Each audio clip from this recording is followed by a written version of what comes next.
Okay, so a few other things. Let's wrap up our aggregate demand. So in summary, remember there's an inverse relationship between our price level and real GDP. And so you have that downward sloping aggregate demand curve. We see that a change in price level will create a real balance, interest rate, and foreign purchase or international trade effect that will explain that downward slope. So the three reasons. We also know that a change in consumption, investment, government, or that net export number will cause a change in the real GDP because it had also affected aggregate demand. So there's where we will see a shift in the curve. And we'll see either an increase to the right or a decrease to the left. So we've talked about, one of these four components changing to shift it, and then we added in the mathematical backing on how much, which was that multiplier effect. So all of that on aggregate demand.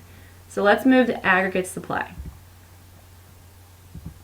Aggregate supply will be the level of real GDP that firms will produce at each price level. So now we're looking at the production side of the economy, similar to what we did earlier in the semester. So we do deviate a bit with our vocabulary. We will start to see the short run aggregate supply. So this one will look the same. So you have your SRAS for notation. And what that is because input prices are sticky in the short run, the short run aggregate supply curve will be upward sloping. So all sticky means is that in the short run, things do not have time to adjust, and so they remain at the price that they are. We'll contrast this with the long run here in a bit. So in the short run, any increases in the price level will increase a firm's profit and create incentives to increase output. So remember, the firm wants to make money. The higher the price it can sell their product, the more willing and able they are to produce. So we should see that direct relationship. So as the price level falls, a firm's profit will drop, and this will create an incentive to reduce output. So you'll see a direct relationship, either increase, or decrease, and then decrease. So once again, we have our upward sloping curve. So as the price level goes up, then we would see our real GDP also go up. So moving in the same direction would be a direct relationship. We could see a decrease and a decrease as well. Again, direct relationship, upward sloping curve. So changes in the short run aggregate supply. Changes will be again a shift, all right? So change in, we will start to see what does the shift come from. So an increase will be seen to the right and a decrease to the left. So nothing new there, just like we know from before. So the key to understanding this is that we're looking at a per unit cost of production. So in the aggregate, a lot of things tied to the cost of inputs, the cost of transportation, those different things end up costing a per unit price. So that's what the seller will be looking at in the aggregate. Per unit production cost can be looked at as the total input cost divided by the total output. So again, the division gives us that per unit cost. So when we have an increase, very simply, you're just moving your directions, shifting to the right, and your decrease, again, shifting to the left. So for the determinants of your short run aggregate supply curve, all of the following will affect that production cost and shift the curve, what determines the shift. So we see input prices, we see productivity, and then also legal institutional environment, so different governmental restrictions perhaps. So for input prices, we could see domestic resource prices. Remember resources from the beginning, we have our cell, right? Wages would be something. Wages pay the labor. Labor was part of cell. Let's make a note here as well. Capital goods. Capital is our C here. Capital goods also have a cost. We invest in capital. Raw materials, again, another word for inputs. So commodity pricing, right? The price of commodities or goods or raw materials. Also foreign prices. With the strong dollar, we see lower foreign prices. Weak dollar, we would see higher foreign resource prices. So again, this is relative to another country. Will we buy their goods or not? And because of that, that will change our production decision. And then market power also plays a factor. Monopolies and cartels that control resources will control the price of those resources.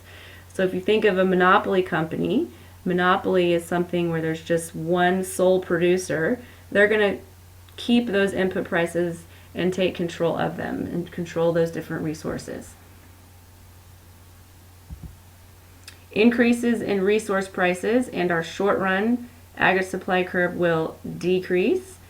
And then a decrease in resource prices, which is cut off at the bottom, will be an increase. So again, if it is more expensive to produce, then we will see a decrease in aggregate supply. If it is cheaper to produce, we will see an increase, and to the right, a shift in aggregate supply. What about productivity? Should be somewhat intuitive with productivity, total output divided by total inputs. But the takeaway here is going to be the more productive we are, the lower per unit production cost, and therefore we can produce more. The less productive we are, then we will produce less. So shift to the left. For our legal piece here, we've got taxes and subsidies. So recall, a tax will take away. So taxes, which is money that will go towards the government though, it's revenue. But a tax on a business will increase that per unit cost, so we'll see a decrease in aggregate supply. A subsidy, remember, works opposite to a tax, so then that will be an increase in supply. It will reduce per unit production costs, increase supply. Government regulation, if there's any kind of restriction put on a company, regulating it will be a decrease, and deregulation will be an increase in that supply curve. All of these, again, shifts in the curve itself. So now let's focus on long run versus short run. So again, in the long run, new vocabulary, new verbiage here. Period of time where input prices are completely flexible. So flexibility here, they adjust to that price level. So when you're first starting out a company, you may not have a lot of options on the cost. You have to buy materials, you pay your laborers, but then later you kind of figure it out and you know what you need and how much you need of it. So then in the long run, those things become flexible. So the level of real GDP supplied is independent of the price level. And we'll look at a graph here in a moment. In the short run, again, we know prices are sticky. They tend not to change. Whatever that price is, it is, and we have to run with it. So in the short run, the level of real GDP is directly related. So we see that upward sloping curve. In the long run, we have time to adjust, and so those things are flexible, and we already know what our level of production can be, that optimal level. So your long run aggregate supply, or LRAS, will be the level of full employment. And if you recall, we talked about full employment in the PPC. So remember this model here, when we had our PPC curve, if we were on the curve itself, that represented full employment of resources, right? We were efficient, productive, optimal, etc. So that long run curve on this model, all right, analogous with the PPC, and we'll graph the long run aggregate supply curve here in a moment. So because those input prices are flexible, changes in the price level will not change the firm's profits and therefore do not change that level of output. So we will actually see a new supply curve, and it will be vertical at full employment level. So again, full employment with long run matches the PPC curve here. So our long run aggregate supply curve, again vertical. We have figured out what level of real GDP to produce. Notationally, you see Y here. You may also see QN representing natural rate, again full employment, and independent of price level. Price could be here and we're producing at Y. price could be here, and we're still producing at Y. So we figured it out. We are in the long run.